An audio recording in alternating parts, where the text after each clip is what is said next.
USC is favored by 6.5 points, headed to the big house. Michigan Wolverines, the over-under set at 47.5. Some of these numbers, guys, are changing dramatically as time goes on here. You got your early bettors coming in, taking their pick, and early bettors are typically your big bettors. So we're going to see a lot of numbers swing pretty quick here. But look, if I'm a better and you like this football game or you're a USC fan or whatever, I would bet this 6.5 right now because I think that's where the money's going to go in this game.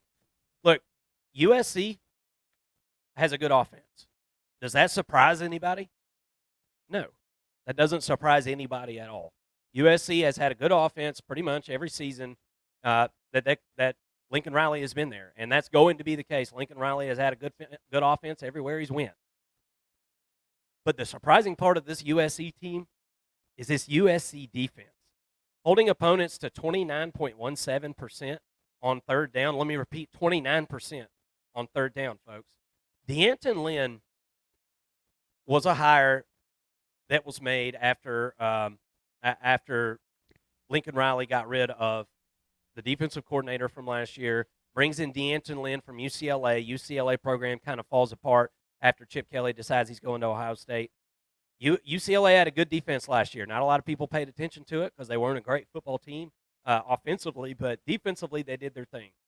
And it makes a whole lot of sense if you really think about it. USC has athletes, guys. They've got athletes. I'm not saying they're the deepest defensive unit in the world, but they've got athletes. They just needed somebody to get them in position to make plays. That was the biggest thing, and it was kind of like LSU. I feel like LSU's defense has played a little bit better, and Blake Baker has kind of done the same thing. I feel like you got kind of similar situations going on at those two schools. It's kind of funny how they played each other to start the year, and, of course, USC came out on top on that one and won me some money on it. Thank you. But I'm just really impressed. Last year, we described this defense as one that was a bunch of kids running around the playground and two-hand touch. It was just like, all right, you just guard that guy, you guard that guy. I'm rushing the quarterback. It wasn't. There was no organization to it. It was tough to watch, and the lines of scrimmage. As soon as USC played a team where the lines of scrimmage were worth the damn, they got just absolutely collapsed. Notably, Notre Dame last year just absolutely crushed USC in that game. Surprised a lot of people.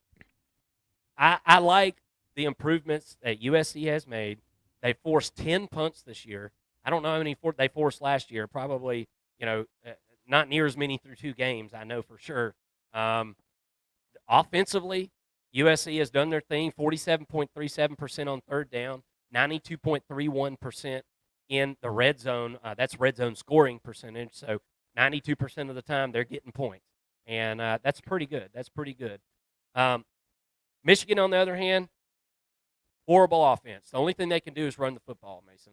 They've ran the football at 5.24 yards per rush. A lot of that had to do with this past week where they, absolutely just tore it up on the ground against, who was it? Arkansas State or something like that. I mean, nobody could have cared less about that football game. So we're not going to take a whole lot from that, including the rushing, because that's not happening against this USC defense. You're not going to rush for 300 yards this weekend. Look, the Michigan quarterbacks have thrown more interceptions than touchdowns this year, bud. That pretty much tells you everything that you need to know about this Michigan offense right now. One trick pony, and that trick ain't even that damn good. So I like USC in this game. I like them to cover the spread personally. We're going to do a deeper dive on this game Tuesday on our live show, previews and predictions. I hope you'll come and join us. Mason, what do you think about this one? Michigan's defense is not something I really mentioned, but they've played pretty decent for the most part this year, considering their offense has left them out to dry. What do you think about this matchup this week? Now a Big Ten matchup, USC going on the road to the Big House. Yeah, you mentioned that Michigan, all they can do on offense, they're really one-dimensional, and they can run the football pretty well. They're averaging, 176 yards per game on the ground. USC's defense is averaging giving up 100 yards per game on the ground. That's good for 39th in the country, whereas Michigan's offense is 95th in the country in rushing. So, I mean, you still give the advantage to USC in this game. Um, despite what our eyes tell us, in that this defense has gotten a lot better for USC, a lot better is still middle of the pack, right? So, to me, if Michigan's able to get a push up front, which is a big ask against this defense. But if they're able to get a push up front, I could see this. I could see this game playing in their favor. At home, at the big house, going to be a tough environment. But can they run this team to victory? I mean that's kind of my biggest question. I don't know. We saw Davis Warren. You mentioned the interceptions. He doesn't look good. He doesn't look like a starting quarterback for Michigan right now. He looks like a fifth-year guy, which he is. And Alex Orji hasn't impressed apparently at practice. He's not doing well enough to warrant starting him. So what else are you going to do? I mean, I think you kind of have to lean into the run a little bit more, but at that point, you're becoming so one-dimensional that your rushing attack doesn't even work anymore. So a lot of questions, more questions than answers for this Michigan offense. But I do think that if the offensive line is the real deal, which they haven't really shown that so far this season, but if they get better, play better in this game, I could see them being a little bit of a problem for USC. And then you look at Michigan's defense; they are good at stopping the run, but as far as stopping the pass, I mean, they haven't been that great. They're 93rd in the country, giving up 234 pass yards per game. And let's see, completion percentage 62.1%. That's 94th in the country. I mean, I think that they're going to have a long day against Miller Moss and this USC team. Can they pass rush? That's kind of the big question for me. I do think that this offensive line for USC is still a little bit suspect. So if Michigan can get to the quarterback, which they haven't really done a whole lot of this year. They're averaging 1.3 sacks per game. That's 85th in the country. But in this game, I mean, we know what Graham and Grant can do up the middle. If they can be a little bit more disruptive this week than they have in previous weeks, I think that that's a recipe for Michigan to win the game. Obviously, USC is favored for a reason. I don't really have to go through the keys to victory for USC. We know what it is. Pass the football with success, operate rushing the football pretty well, complementary, to the passing attack, and you're probably going to win this football game on offense.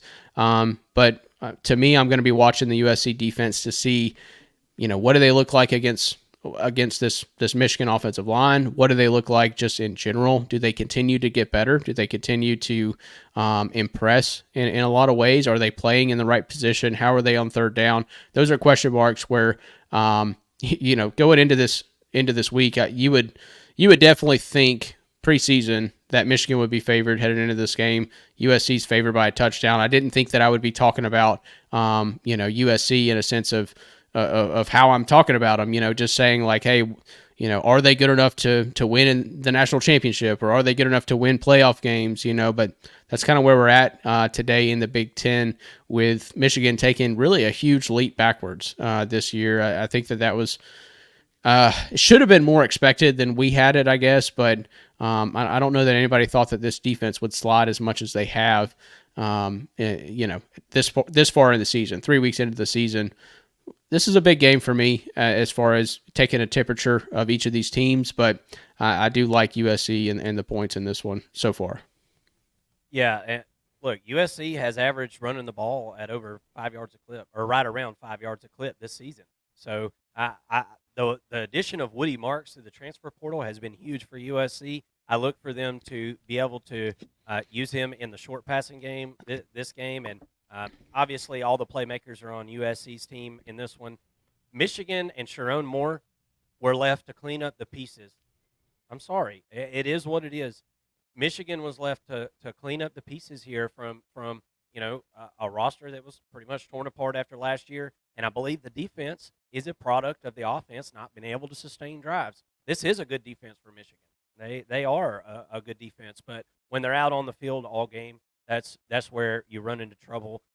And if you're not 3 deep at every position on defense, you're not going to be able to withstand that. For Michigan to win this football game, you're going to have to get some interceptions. They've got 3 interceptions so far as a secondary this season through 3 games. They're going to need 1 or 2 from Miller Moss in this one to be able to go ahead and win this one at home, I do believe.